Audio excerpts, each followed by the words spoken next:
महायुतीचे तुम्हाला बीडमधून 6चे 6 आमदार निवडून आणून देऊ असा पुरा विश्वास धनंजय मुंडे यांनी अजितदादा यांच्या समोर प्रकट केला। रॅलीमध्ये अजितदादा पवार हे बीडच्या खेळागण मैदानामध्ये भाषण करण्यासाठी उठले आणि काही भाषण केलं।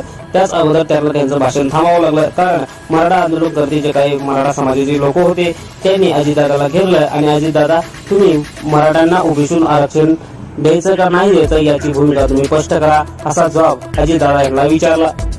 अजितदादा म्हणाले की मी माझी भूमिका स्पष्ट करतो, तुम्ही स्टेजच्या खाली जावं। यानंतर अजितदादांनी भूमिका कधी स्पष्ट करेल याकडे सर्व मराठा समाजाचं लक्ष लागलंय आणि त्याचबरोबर सरकार मराठ्यांना ओबीसी आरक्षण देईल की नाही देईल हा देखील प्रश्न आणखी मार्गी लागलेला नाहीये, त्याची आपल्याला वाट पाहावी लागेल। जसं बदलापूर हा शब्द घेतला तसंच एका बहिणीने अजितदादाला एक प्रश्न विचारला की अजितदादा तुमचे लाडके बहिणीचे 1500 रुपये आम्हाला नको आहे, पण तुमच्या बहिणीची संरक्षणाचं काय, तुमच्या बहिणीच्या सुरक्षाचं काय,